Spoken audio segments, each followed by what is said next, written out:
I had two big dreams when I was little, to be a mother and to have a career as a singer and an actor. Until I grew up, and it felt like striving for one threatened the other. Lin-Manuel Miranda was developing a new rap musical. This is the greatest thing I've ever heard in my life. I gotta go to this audition tomorrow morning. The raps and Satisfied are fast. She walked out of there and I went, she's so fast. Is that it? Woo! I'm gonna be in Hamilton at the Public. My path to motherhood was a real struggle. Pregnancy number 6. Benjamin! I'm the only mom in the cast. I'm not home for bath time or to kiss the kids goodnight. Hamilton asks everything of you. We're trying to have a house where everybody thrives. It's the hottest ticket in New York City, Hamilton. Hamilton. It's every actor's dream to be a part of a hit, yet I'm feeling increasingly out of control. Sometimes now when I'm doing the show, I keep having panic attacks throughout the number. This is starting to feel like a runaway train, overwhelming everything else in my life completely. I love you, we miss you, bye. Is the sacrifice worth it? And who is paying the price? I love you. Keep going.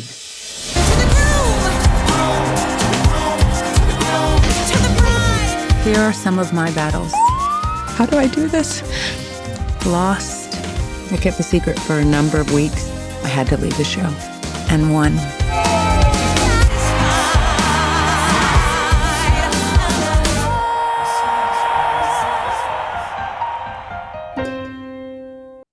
Everyone, welcome to a new episode of Carolyn Talks YouTube channel / podcast, where I, your host, Carolyn Hayes, film culture critic and journalist, speak to film creatives around the world about their work, the industry, and what inspires them. And today I'm very happy to be joined by two filmmakers.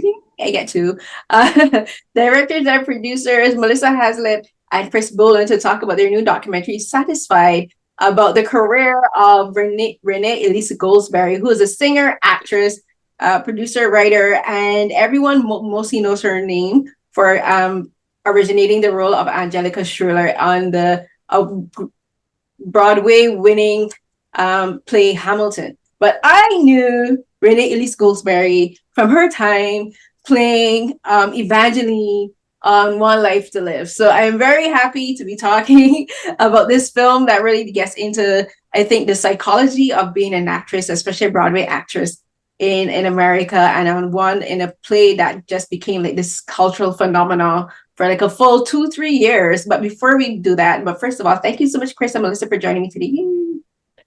Thanks for having us. Yeah, it's great to be with you. Thank you. So I'll ask you both to say a bit about what got you involved in filmmaking. And I was looking up your bios, and what I think is interesting for both of you, you both have acting experience. And there's not many producers and directors who do have acting experience.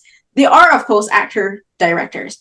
But usually when you have a documentary, you don't really have filmmakers who are actors, who are part of the industry that their documentary is about. So I think that's kind of interesting about this film and about your involvement in it. So I want you both to just talk a bit about becoming part of the film industry. And Melissa, we'll go with you first.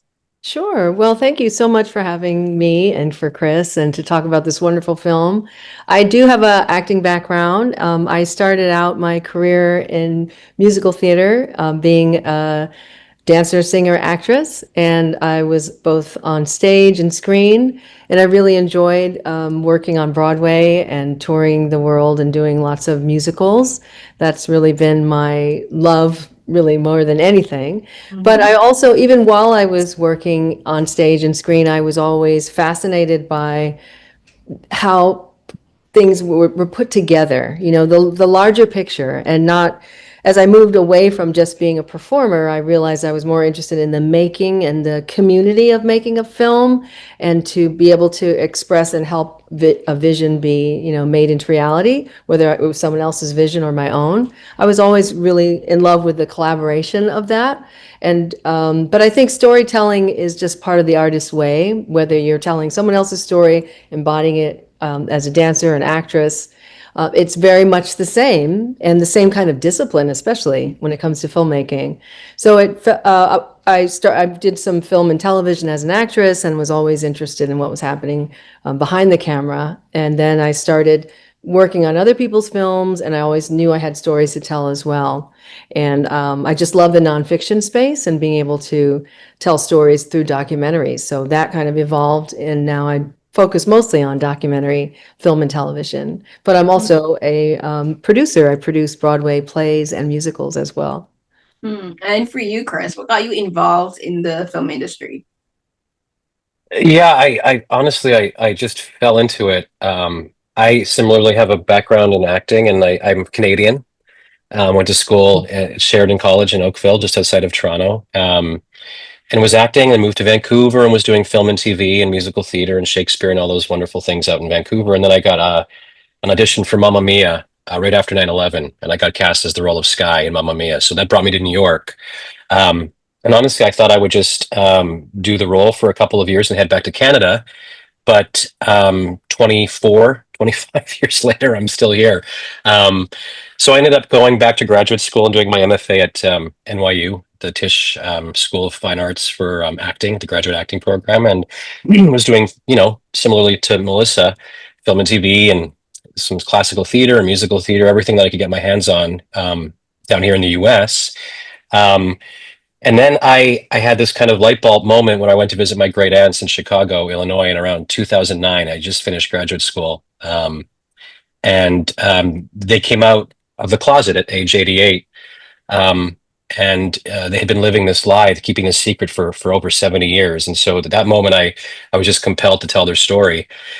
And so the short version is I was just very lucky to meet some very helpful people who guided me, because while I had a lot of experience in front of the camera and directing theater, I had never directed a film in my life. And so I was very grateful for all the support that I received, and made my first documentary feature film, A Secret Love. And I fell in love with it. And as Melissa can attest, these projects take years to make. You don't do documentaries because you want to get rich and famous. They have to be passion projects. And so it took me 7 years to do, but it was one of the most artistically fulfilling experiences of my life, of my career. I fell in love with documentary, fell in love with character-driven stories, cinema verite. So that came out in 2020, and then was lucky enough to meet Renée Elise Goldsberry, meet Melissa, and embark on Satisfied. And now my career has kind of turned that direction. So, producing, directing, writing, primarily for film.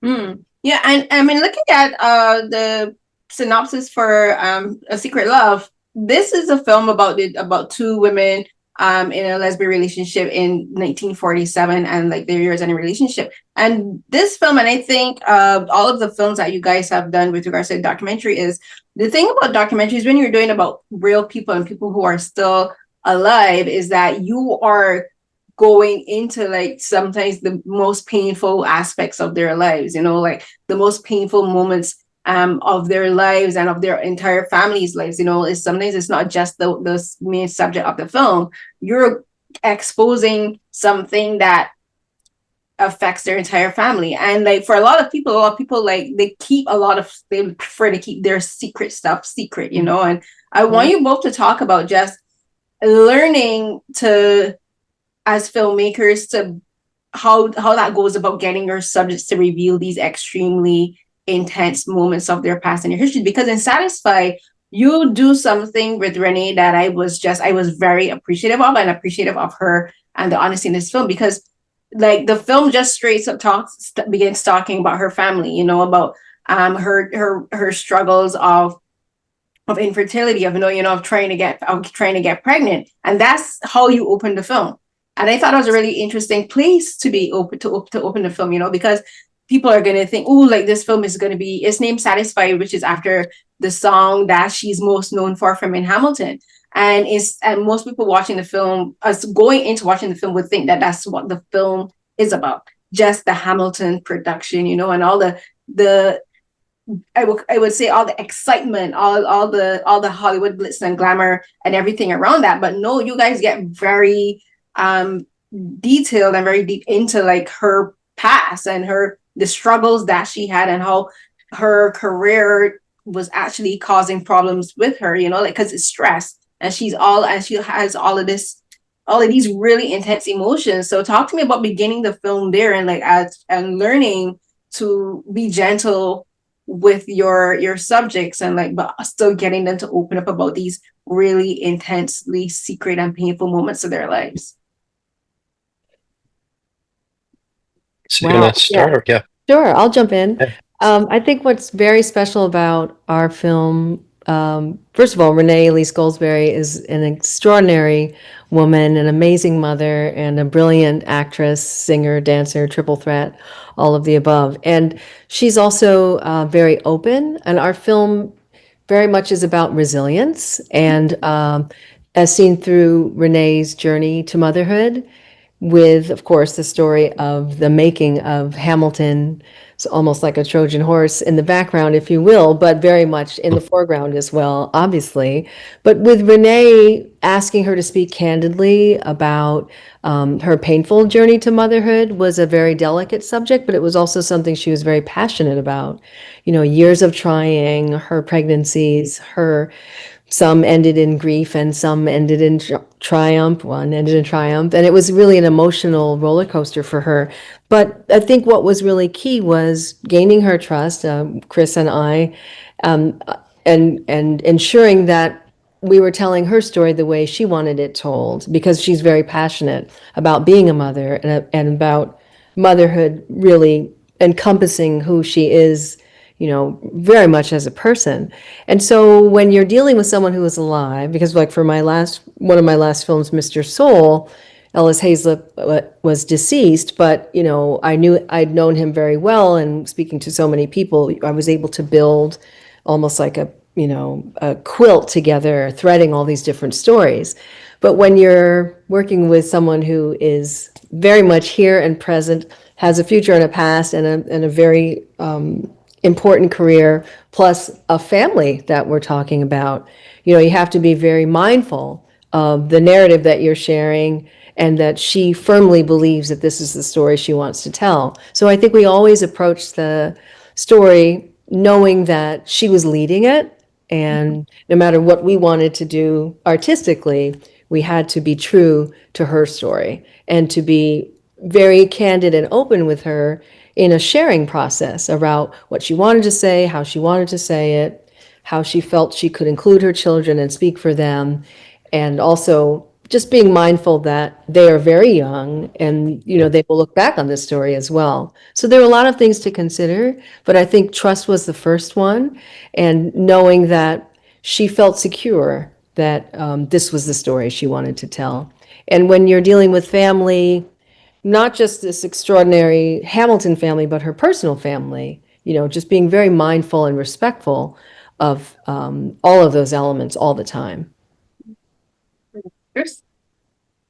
Yeah, I think Melissa said it pretty great in terms of, you know, the trust and Renée's kind of role in it. She was an active participant in telling her story, which is just imperative. And you know, I can speak a little bit about just gaining trust, as you were asking too. It's tough, you know, it's tough. I mean, it's kind of like the bedrock of good documentary filmmaking. If you don't have the trust of the people your story you're telling, you don't really have a story. And so it depends on the project. You know, with The Secret Love, as you mentioned, my great aunts, they were my family, and that was really, really hard. It was actually oddly harder getting them to open up to me than it was Renée, because there's such a familiarity with me. And so, and it was really hard for me as a filmmaker because I constantly wanted to help them, interject, speak for them. You know, if there's an emotional scene, I wanted to comfort them. And oftentimes that kind of dilutes the potency of the scene that you're trying to tell. So, you know, that was a difficult thing. But with Renée, she's unique. Like, she was just, as Melissa just was saying, you know, she was so vulnerable and so open. And I think with celebrity, that is such a rarity. They're usually only want, and there's plenty of them that are not like this, but plenty of them do only want to show the shiny parts of themselves. And Renée was interested and eager and allowed us to tell those other sides of herself that were tough. So which gives a story depth. Yeah, so I think, it's really hard. Project to project, it's very different. I'm doing another film right now on an organization in Toronto, Carolyn, Rainbow Railroad. And so we're dealing with Afghan refugees who are escaping the Taliban. And I've been working on that for 5.5 years. And I'm just now getting the trust of some of the RCIs, our case individuals escaping Afghanistan. And you can understand why. I mean, they're very reticent to trust. So every project is different, but it's imperative that you develop that relationship with whoever's story you're telling. Yeah, and I think that that's important because, and I've discussed this a few times with other documentary filmmakers, is that the thing with documentaries like this, again, where you're dealing with a subject who is alive and who has opinions on how they want their story presented, especially in this age of social media, like winning trust is important, but so is telling the truth, selling as what the term is, the unvarnished truth, because there's a little bit of talk amongst some like other critics, like myself, who, when it comes to a lot of the difference between documentaries and biopics is that a lot of biopics now feel more like marketing rather than storytelling. And so like the documentaries are more about being honest and showing the truth for what it is and how people need to learn from it. Whereas biopics feel more as just like, no, it's like basically a marketing strategy now, it might as well be a commercial. And Caroline, sorry, go ahead. Yeah, I totally agree. Go ahead. No, I sorry, I just get passionate about that. I totally agree. And I know Melissa agrees too. It's frustrating right now because you're right.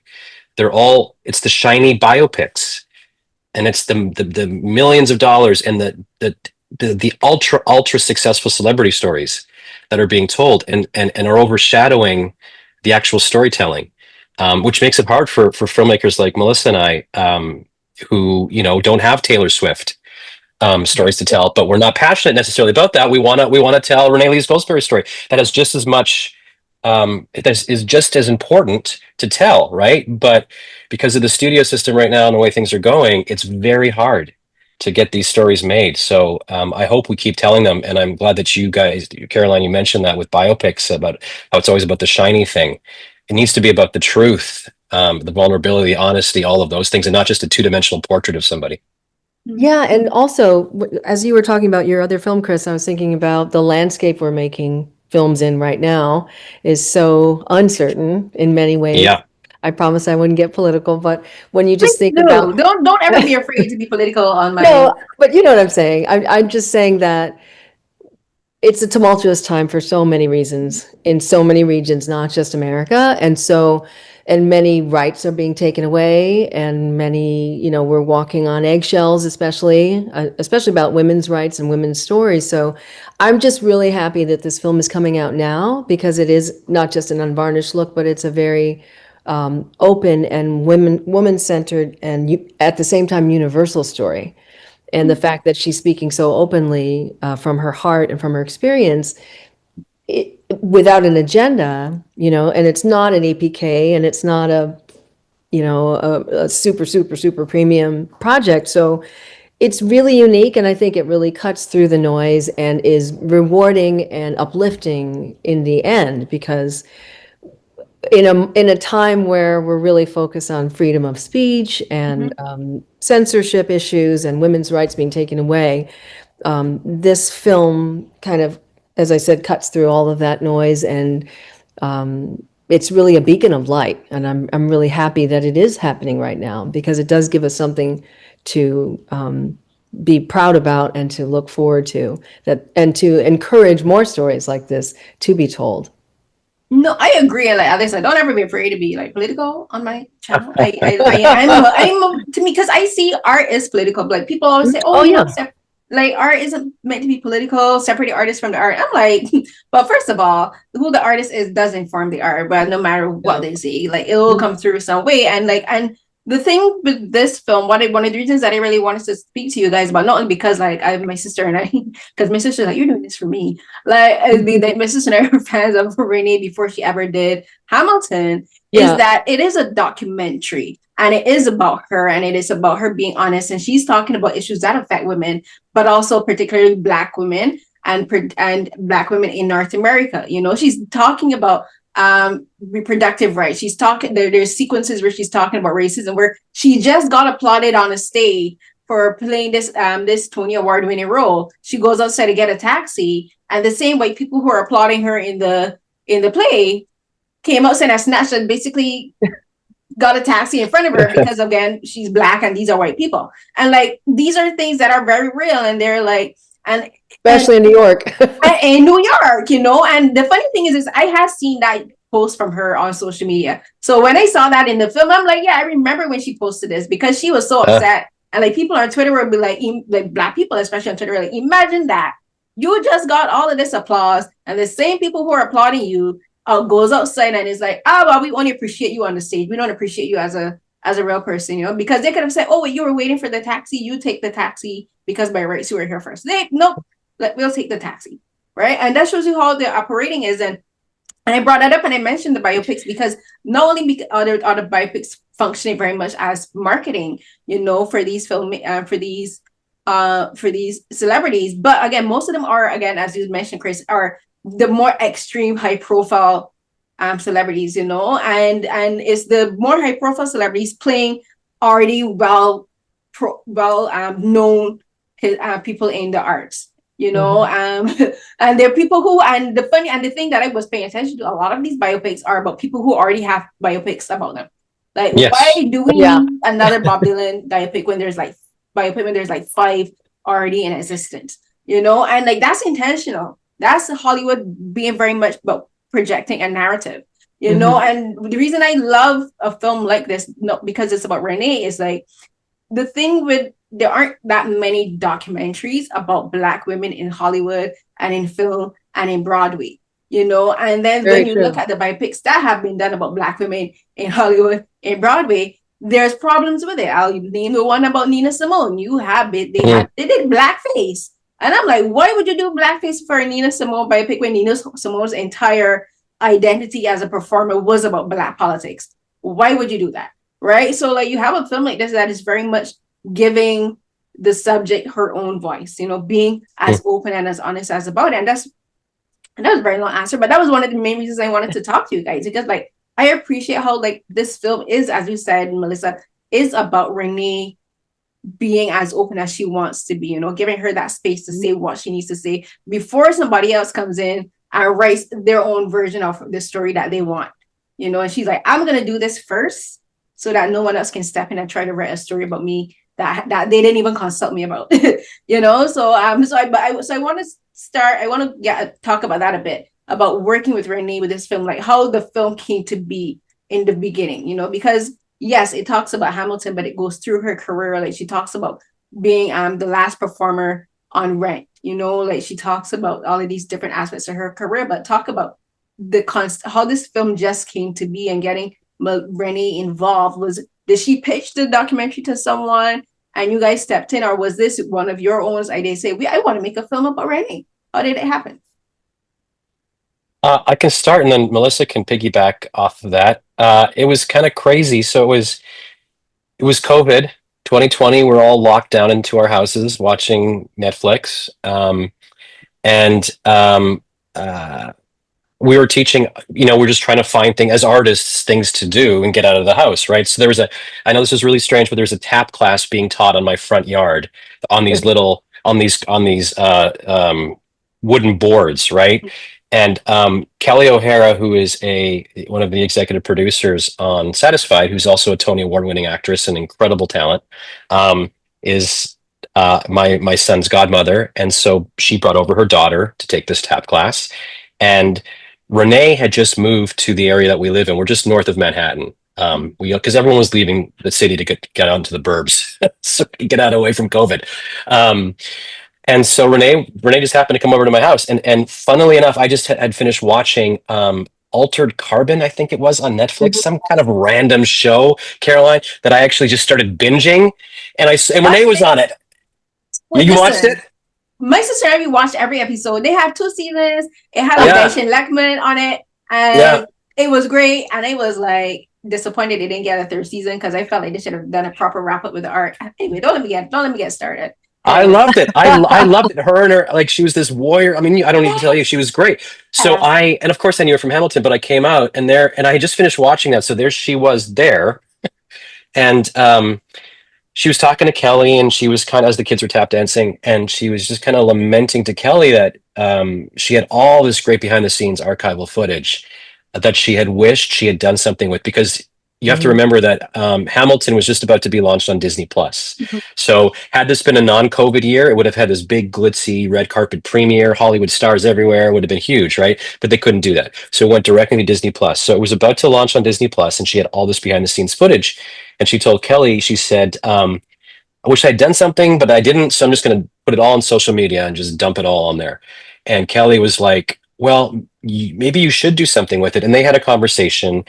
Long story short, Kelly said, you should meet my friend Chris, who's a filmmaker. And so she asked for me to come outside. I didn't, at that point know that Renee was out there. And so I was in my robe. I had this big COVID beard. I was actually filming the kids tap dancing because I was helping somebody make a website. So they wanted footage. So I came out and looked like the Big Lebowski, and I met Renee. And Renee told me what she had been kind of wanting to do. And so I just said, look, I'm happy to help you. It was a time that our country and the world was especially wrought, because we're just on the heels of George Floyd, right? And so I was very cognizant of people, I just wanted to help Renee. I didn't necessarily need to tell the story. But we had a lot of conversations. We clicked, and she said, finally, do you want to do this? I said, I'd love to do it, but I want to assemble a team that represents all of your life. I have blind spots. I'm a white cisgender man. I understand that. The part that I can identify as a father, an actor, I have a partner going through Broadway, juggling, all that. I got that. We did a search to flesh out the team, and that's when I was introduced to Melissa. I had met several other directors that were all great, but I just didn't feel the same connection. And met Melissa and really clicked with her. Loved that she came from a theater background, so that sense of collaboration. And we hit it off, and we kind of got the production company on board. We got the team assembled, and then we moved forward in earnest. So that's kind of how it started. And Melissa, you can speak to joining, I guess. Yeah, well, I was just really happy to be invited onto the team. As you know, I'm a huge Hamilton fan. I know every word and every character. I could do the whole show myself, all the parts.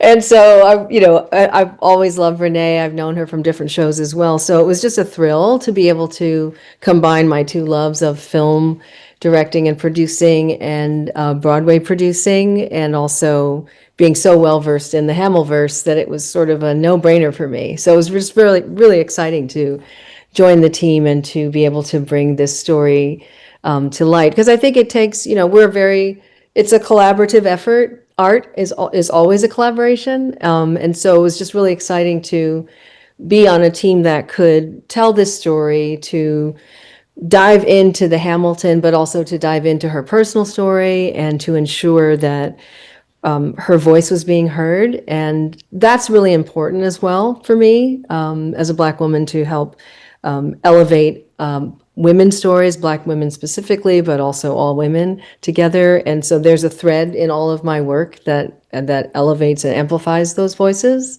I have a series on Netflix called Ladies First, a story of women in hip hop. And I'm just always looking to find ways to, not just explore the underdog, but to really elevate and empower women. So this is really a big thrill for me. And just to be able to work with her and to work with all of my idols on Hamilton, and having seen the show several times, it was just really exciting. And we had lots of great women, Caroline. We were so lucky to have, obviously Renee, and who was playing a major part, helping. She's very open. She'll communicate if she doesn't like something, right?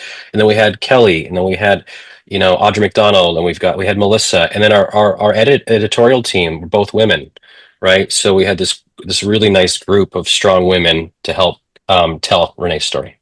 And actually, I was going to ask you about that about a little bit later, but I'm asking no, because I was looking at the crew list on IMDb, and there's a lot of executive producers on this project. Yeah. And I wanted to ask you about that, because for a documentary, what does it mean to have an executive producer on a documentary? And that some of these, as the people who are listed as documentary as the executive producers, like Audra McDowell, they are part of the cast of the documentary because they know Renée personally, but also they have the experience of Broadway. Like my sister and I love Audra McDowell. We had 2 dogs named Porgy and Bess that we named after the Broadway play Porgy and Bess, because Audra McDowell played Bess. So like I love that.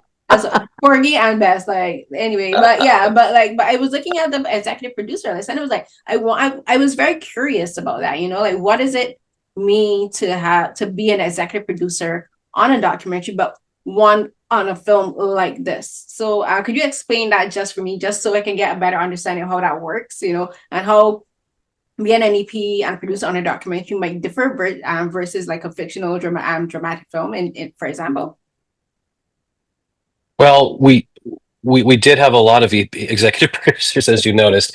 One of the main reasons is financial support. There's a number of ways to get documentary films made. Sometimes a Netflix will come by and say, we just want to commission Melissa and Chris to go do this story. Renée Elise Goldsberry, here's the money. Go have fun, and we'll be a partner with you along the way.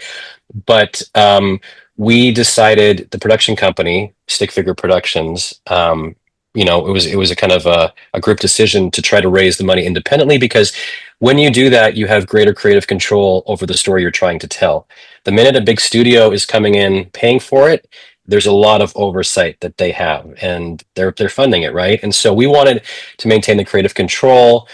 Renée is quite well known. Hamilton is quite well known. People seem to really love this idea of this story. So raising the money was not as hard as it typically is for documentaries. It was still difficult because it's independent. But that's why we had all these different executive producers. So a lot of them were our financial backers of the film, who were supporting us.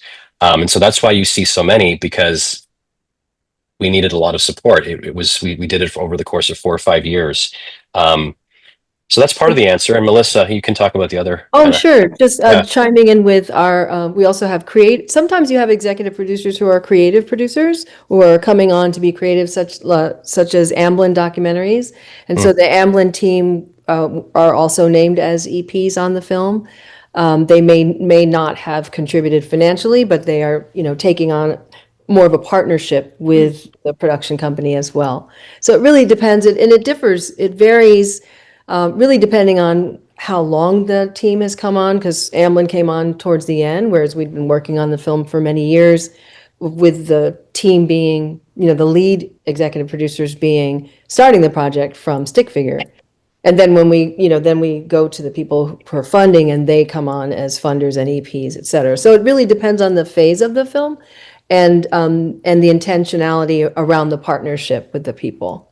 Okay, that's interesting. So and just to be clear, you're not giving a credit for a monetary amount, but there are people that come on as funders, so it's kind of a different.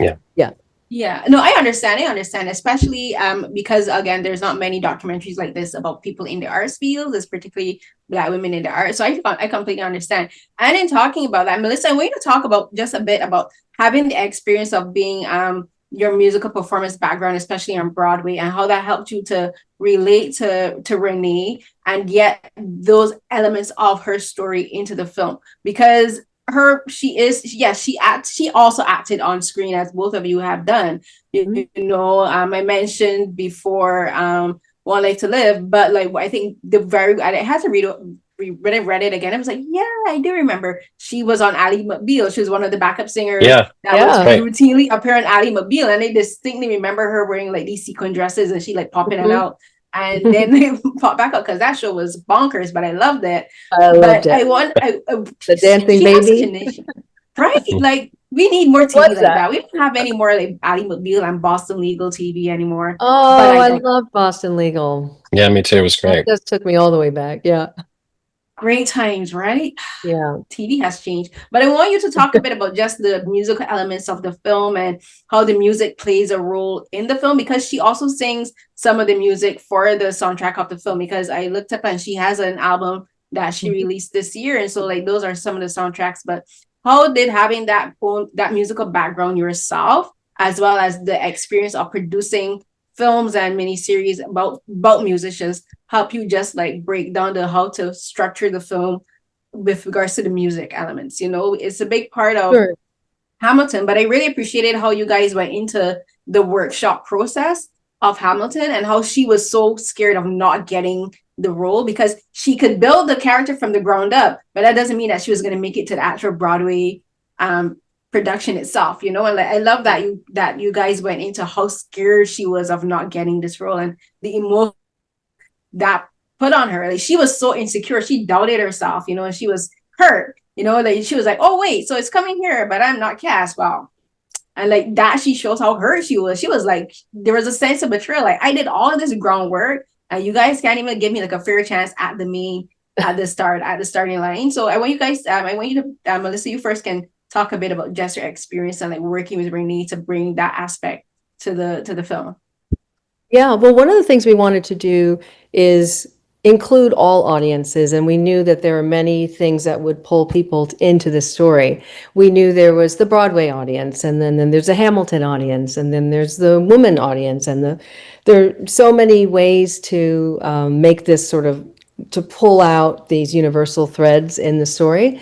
And in terms of Broadway, we also realized that many people might know what a Broadway show is, and they've been there, or during COVID, they got to see Hamilton, the live capture of the Broadway experience. But many people couldn't necessarily even afford to see Hamilton for years, because you remember the tickets were like skyrocketing high. I saw it on TV when they had the TV special. Okay, so like there's that too. Yeah. So one of the things we were taking into consideration was many people may not know the process of going from the kernel of an idea, which might be the beginning of, like, say, Lin-Manuel even making a demo tape of his ideas for this song. How do you get from that kernel to the auditions, to the process, this idea of workshopping a musical and what those rehearsal feelings are? And how do you go from a workshop to an off-Broadway play to a Broadway play to the Tonys? You know, it was one of the many storylines that we were trying to mash into one giant story. But we had to, you know, it was a little bit of Broadway 101, where we were trying to show what this journey would be. And so it was very important to show the process, which is always interesting for actors and for anyone appreciating the arts, that there really is the process of the work is just as fascinating. And as you just said, part of that is the workshop. And I had the great fortune of being in an original Broadway show called Jelly's Last Jam, and with starring Gregory Hines and Savion Glover. But we had to do a workshop of that, you know? And before that could come to Broadway. And so understanding that process and being nervous about it, and having done other shows with cast, like I did a show with the cast that had just done a workshop of Rent. And we were working with Michael Greif, the director of Rent, and everyone who was in our show was not even focused on the show. They were worried if they would be cast for the next version of Rent. Would they get to go to Broadway? You know, and that was nerve-wracking for everyone. And so these are my experiences that I've had, and we were trying to imbue that sense of the journey that an actor has to get from point A to point Z. And it is an emotional journey just as much as it is a technical journey and an audition journey and a casting journey and all of that. So that was part of her roller coaster to thread in. And then what you first asked about the music is, we really feel that this, of course, is a musical story and a musician, an amazing musician. So music was also a character in the show, whether it was the music of Renée, because we used that from her album to sort of underscore the film, or the music of Hamilton, or the music of her character in Hamilton. So once again, you know, fleshing out and deciding where to drop in these most, salient moments and align them with the music of either her life or the show or her character. So we were constantly almost creating like 3 storylines and then collapsing them into one and finding those moments of alignment with her, her trajectory and the arc of her character as a woman and a mother, and the arc of her character from nervous, hopeful, Broadway hopeful to Tony winning Broadway star. So that kind of, does that answer all of your questions? I'm not sure. It does. And I appreciate that. And I appreciate that you guys read it, because I have seen documentaries or TV specials about the making of a Broadway production, but it's from the perspective of the creator. True. It's not from the perspective of the performers themselves or even the background dancers. Right. We don't really get to see how they feel about the production. We'll see them like, oh, excited to dance, but we're not getting to see the anxiety they have about being able to secure the job. And it's not only about originating character, but it's just having a job. It's just about being able to do what they do the actual work of performing, And so I love that anxiety is shown, because it really does not, and I don't want to use the word humanize trivially, but it does humanize the emotional toll that being a performer on Broadway or even in off-Broadway productions has, because we always think of the glitz and the glamour, and that's a lot, again, that's what's get projected, but we don't really get to see the anxieties that these people have. They're just regular people looking for jobs, they're struggling. Right. And the key is that there's no guarantee. There's never a guarantee. There's no guarantee, and Lin-Manuel speaks to that beautifully when he says, you fall in love with these people and you fall in love with their characters and the work, but some of them don't always get to go from the workshop to the show. And different people, inhabit these roles in different iterations of the show. And that's kind of shocking, because we are so used to going to the show, paying our tickets, sitting down, seeing the cast, and you don't really think about what it took to get there, and that art and success, 2 things that everybody wants pretty much in life, are never guaranteed, especially in the career of, a singer, dancer, artist, or performer, pretty much. It's the one constant is the 2 constants: change and no guarantees. Right. And for you, Chris, as a director, you have the on-screen experience as an actor, but what was it like for you as a director and also as an actor, learning about this aspect of Broadway? Because again, Broadway stage productions are very different to film and TV productions. Broadway film and TV is limited in you make a film, 3 months, 4 months filming, you make it, produce it, you release it, and it comes out. TV, season by season. Sometimes you don't ever get a first season. Sometimes the shows never get aired. But you at least had that locked in, while you were you're filming. But for Broadway, there's the off Broadway, and then there's the after Broadway. So what was it like for you observing this and getting Renée's own perspective of that experience of Broadway productions and how it vastly differs from on screen? Yeah, well, I can relate, because I did Broadway. I did Mamma Mia, and so it was. Yes. I had a very similar experience. That's terrifying. It's that when ABBA came to see Mamma Mia, and so you have ABBA sitting in the audience watching you sing their songs, and it is absolutely gut-wrenching and terrifying. And Melissa can attest to this. It's very real that if ABBA didn't like you, you're not going. They could just make a call. You go into your dressing room, you get called into the stage manager's office, and you're not doing the role anymore.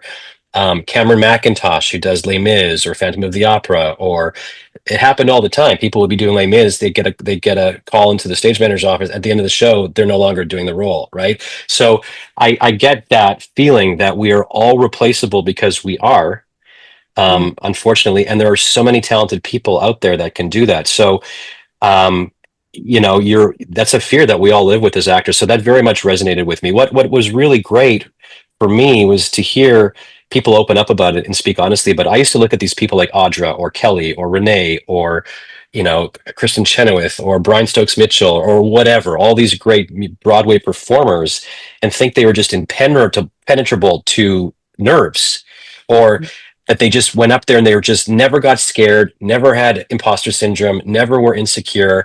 And that could not be further from the truth. And so as we started to tell Renee's story, we started to hear Kelly had stories like that, or Renee had stories like that, many, as she tells in the film. So that made me feel better. That was very, very reassuring. And it was interesting. And Lynn was adamant about this, because that was Renee's perspective, that she was going to be replaced. But as Melissa said, but from Lynn's perspective, when she walked in the room, that was it. Like the sky, the clouds parted. He was like, "There's my Angelica Schuyler." And I will never forget. I was driving down the street and Renee called me up to give me a note or something. And she said, "Oh, just wait. Lynn wants to talk to you for a minute." And I was like, "Oh God." It's like he had some notes, and I was like, "Oh my God." So I had to pull over on the side of the street, and I was like, this could be make or break. If he doesn't like this film, we're in trouble, And, he got on, and basically what he said is, he said, "I love it. It's great. But what I want to make sure that you guys ensure that you put in here is that I always wanted her.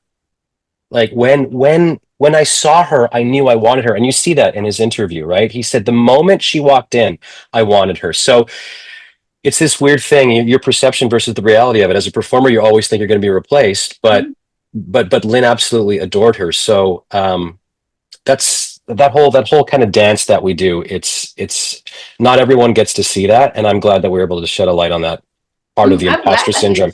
Yeah. I'm glad that you did, because I think especially for young people in the industry, like young people trying to make it into Broadway, like that they do get to see these people who do win the awards, who do reach the highest level, that they struggle with the insecurity, that they struggle with the uncertainty, that they doubt themselves, and that they get to see the mental health struggle like that. We touched up a bit about it. We'll begin to wrap up with this, but we touched a bit on this at the beginning of the film, where we talked about her struggles with the infertility. But the film kind of like does a 180 where you kind of bring back in the mental health aspect. But this is with regards to, she's landed the role. She's like big, like she's doing all of these promotions, she's doing all of these performances, getting all of the accolades, the flowers, everything. But it's taking such a heavy toll on her physically and mentally, because it is exhausting. And it is so, and like the character is that she's playing, Angelica, goes through such an emotional journey in this production. And then there's everything that's happening with her in her life. And she's struggling with the revelation. Oh, wait, I have made it. But that also does come with a cost, and like she's severely depressed, and she's just like doubting herself now for a different reason. She's doubting herself with, do I have the physical strength to continue doing this? Because she's like at a point where she's like, I don't know if I can do this. And like she had to actually step away, because if she hadn't, like things could have like ended badly, because she was just at this point where she's like, I'm just this close. So talk about doing the film in 180 that way, because I kind of tied it in. Yes, the song that she's known for is Satisfied. But like the way I saw the Satisfied with the film title is that she's now reached a point where she is satisfied with her life. She's achieved all she has been able to achieve, but there's still like she had to learn how to become satisfied, how to be a city. I'm happy with the life I've achieved, and like I didn't get everything that I wanted, but I'm grateful and satisfied with what I did get. And I had to go through this emotional journey and the emotional toll and the mental health journey to reaching this point. I want you guys to kind of like finish off the interview there, and like basically how you yourselves as creatives and have perhaps maybe reached your own plateau of satisfaction. Or what, like maybe you're like, I'm not satisfied because there is something else that I want, but I haven't gotten it quite yet. Well, I don't know if we have enough time for that conversation, Chris. But one thing we did want to really bring home is this theme of, which is a constant, which women grapple with, many people, all genders, I should say, grapple with, but specifically in the story we're telling, this idea of having it all. And can you really have it all? Can a woman have it all? The juggling between family life and work, the decisions you make. But also, if you can't have it all, maybe it's not having it all at the same time. So adjusting your definition of what that means. And so one of my favorite lines is when Lynn says, Hamilton asks everything of you. And we see that because we see the toll physically, emotionally, time-wise, time management, being away from her family. We show all of that. And even though it's a struggle, she's still happy. And she says, I never would have wanted it any other way. She makes it very clear that she's grateful for the opportunity. But the reality is she's juggling. But she never would have not wanted this opportunity. And building her, as we say, creating a family and creating a phenomenon at the same time. And so this is a universal theme for everyone. And I think it's what's really relatable about this film is this idea of how do we grapple with our dreams, our realities, our wants, our loves, our work, our time, our sleep, our family, our commitments, and our, goals. No matter what sector you're in, not just performance and art, but everywhere, and so personally or professionally. And I think that's why this film means a lot to a lot of different people. For me, I'm juggling and grappling with those things all the time. I think it's a constant journey. It's part of life. And the key is to keep enjoying it, even while you don't necessarily have all the answers and you may feel like you're struggling to get it right or to get it all, as they say. So I think that the film does a good job. When you said 180, I think because of the arc of her story, it does land in a certain way. But I do believe that this is really what life's all about, especially the life of an artist, trying to accomplish so much in a short period of time and still be present and hopeful. So, yeah. Chris? Yeah, I think that's well said, Melissa. What I learned from working with Renée, I'm just learning to try to practice as cliche as it sounds right now, because I feel like it's a buzzword, but it rings true to me. It's just practicing gratefulness. I think that, there's the industry puts a pressure on us that you need to be, what's your next project? What are you doing next? You're only as good as your last project. If you have nothing coming up, you're nothing. And that's tough. And that's not true. And I think social media really plays a toxic part of that narrative. And I think especially the higher you rise, I think the more toxicity you're exposed to with that. So, I do know even Renée, early on, before we even started really filming this, she was like saying that she was getting calls. I'm not going to say who, but these very, very, very, we would call them A-list celebrities calling her up and saying, why aren't you going in for this? Why isn't your agent calling you for this? Why isn't your manager calling? They're not doing their job. You should be here. You should be here. You should be here. And that would get into Renée's psyche. And Renée would be like, Chris, I'm starting to feel like I'm not doing enough because those pressures are put on her. Right. And so we'd have these conversations, and that's when we would look at our family, look what we've got, look what we've done, look what's important to us, look at the stories we want to tell. So I think it's trying to not get caught up in that whole machine that can be so destructive to you, and just move forward through life. And again, just being grateful for the opportunities that come along and for meeting wonderful people and hopefully having the ability to tell these incredible stories. No, thank you so much. You both have to go soon. There was one more question that I wanted to ask. But what is it? What is it? Let's see if we can get it in. I wanted to ask you about the using how social media plays a part in people's own personal documentary process and how that actually is fitted into the film, because Renée does document her own life. Like you said, Chris, she provided a lot of archival footage, but she's doing social media posts. And I was watching the film, I was thinking how we ourselves, through the aid of social media, having our own phones and cameras, are documenting our own lives. And a lot of us don't look at it that way. And I think the film kind of does operate in this space where you have traditional documentary filmmaking, which is what you guys do. And then there's what Renée herself is doing. She's documenting her own life. And I wanted to ask you guys about that. Yeah, like this way too, vertically. Oh, there's my son. Sorry. There's the vertical filming and how that worked and how that made you guys look at documentary filmmaking in a slightly different aspect, because we are all documentarians in a sense. But when you're making it for a film, I wanted to ask you guys about how that worked technically, figuring out which footage to use, which clips that she used from her own Instagram accounts to use to give this whole completed story, and like what you guys think about everyone being their own documentarian and being documentarians of other people's lives without permission. Because I have this whole thing about like we could probably do a whole other separate interview just about we should. like we probably could just have thoughts on it. But I want you guys just about like Renée being her own documentarian and fitting that into the film, because it's very different now to like how traditional films were made before. Because now we have social media footage, you know, which is very different to actual archival footage.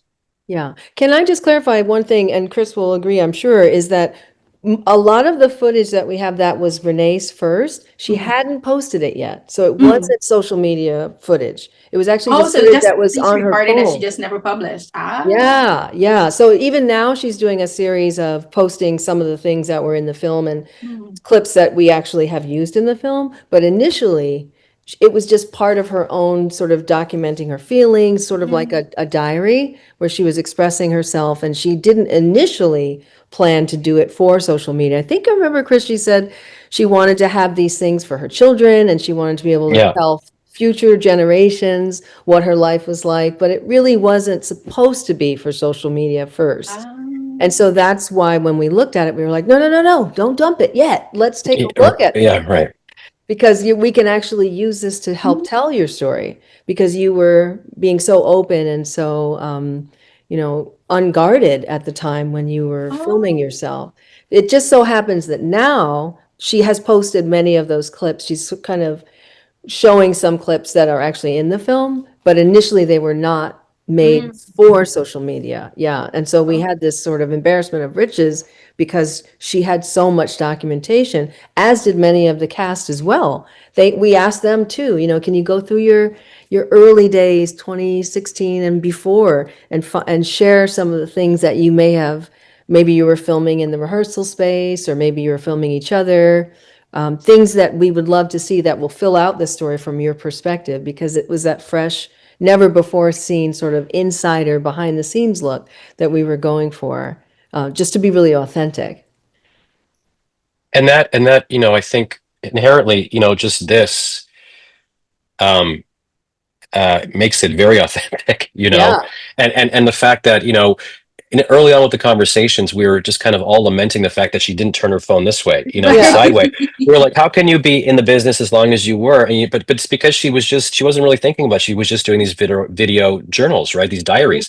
So those provided like the kind of scaffolding, like 10 poles for us to tell the story, because she told like 12 or 14 video diaries. And so we're trying to weave those in, as Melissa said, through the course of the story. But I think it's wonderful that I think everybody can be a documentary filmmaker, grab a phone and people are always asking Melissa and I, how do we do this? How do we start? Well, you've got it right here. I mean, people are making whole movies on their phones right now. And I think it's incredible.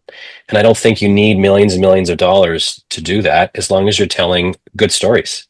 I think we need to keep doing that. I think so, because it's very different. I remember when the show, oh my gosh, is it Funny Home Videos? Like people would there was a whole show where Tom Bergeron was the host, and they showed America's Home Videos, America's Funniest Home Videos, right? And that's different now than what we do. Like before, those were just like people just documentary, like Christmas videos, Thanksgiving, sports. But I do like video vlogs. Whenever I travel, I do vlogging and that kind of stuff about the film festivals I cover. And it never occurred to me as actually being kind of documentary until I was actually watching this film and how Renée's own clips fit into it. I was thinking, but we technically are documenting our lives, like before I used to ask myself, well, if I had a soundtrack to my life, what would it be?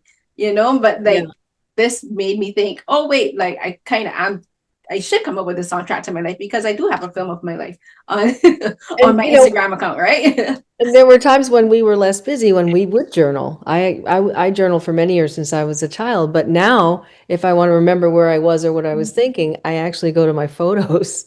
Oh, that's where I was. Oh my God, I did that in the same week. How did I get from here to here? And you can literally just check by the month or and in fact, that's what Renée said. I think she would pull up these sort of memories of a certain week or a certain time, and she would see all these things mashed together, whether it was rehearsal or getting the kids or playing with the kids or going to do this or that, and she could see that all these things were coming together as almost like like a scripted film, and she couldn't believe that her life could unfold like that with all of the diaries, the vlogs, and the videos and the photos. And so it kind of gave her an idea that this was a pastiche in a way of her life. And so we were able to sort of use that as scaffolding as well, and to try to show that that is the arc of her life, and it is very real and very intimate. Great. But thank you so much for taking the time, both of you, for speaking with me. I'm so happy we did this interview. Thank you too. I got to know a little bit more about the documentary filmmaking from the executive producing aspect. So I learned something new today, and I got to speak to both of you and about Renée. And thank you so much, and congratulations on the film's release and everything. Congrats to you and the casting. Thank you so Thank much. you, Caroline. Thank you, Caroline. And we'll look forward to part 2 and get into all the other stuff too. I'm so serious. I'm going to talk to Jackie about that, because I have so many thoughts on social media and filmmaking. Thoughts, many thoughts. Yeah. Yes, you need to do a podcast, and we'll come on and talk for hours with you. Don't tempt me with Okay. hours. We'll do it, but I mean, don't tell me hours, because I could do it. But thank you so much. Thank you. Stay out of Canada for me. Stay warm. I'm looking outside. Chris says hi, Canada. I say hi. Thank you, Jackie. Thank you, Melissa. Bye. Thank you, guys. Thank you both. Bye. See you Have a later. good evening.